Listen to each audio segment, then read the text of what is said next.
गडहिंग्लज तालुक्यातील ऐनापूर येथे राज्यसभा खासदार धनंजय महाडिक यांच्या दलित वस्ती सुधार योजनेअंतर्गत मंजूर रस्ता कामाचे उद्घाटन करण्यात आले। याप्रसंगी धनंजय महाडिक युवा शक्तीचे अध्यक्ष बाळ उर्फ माधव पोटे पाटील, सरपंच उषाताई मांगले, उपसरपंच लहुकुमार दड्डीकर, गडहिंग्लज युवा शक्ती प्रमुख विजय फुटाणे, माजी उपसरपंच पिंटू मांगले यांची प्रमुख उपस्थिती होती। उद्घाटन प्रसंगी बाळ पोटे पाटील यांनी खासदार महाडिक यांच्या निधीतून गडहिंग्लज तालुक्यातील प्रत्येक गावात विकास कामे राबवण्याचा निर्धार व्यक्त केला। यावेळी पिंटू मांगले यांनी निधी मिळवण्यासाठी केलेल्या विशेष प्रयत्नांचे कौतुक झाले।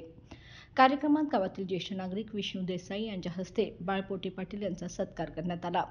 सरपंच उषाताई मांगले, ग्रामसेवक धनवडे मॅडम आणि अन्य मान्यवर तसेच ग्रामस्थ मोठ्या संख्येने उपस्थित होते।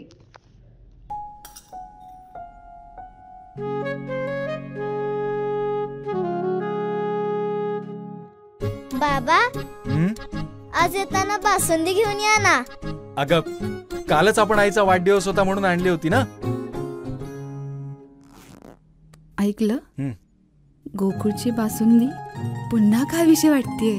खरं सांगू, मलाही खावीशी वाटतेय।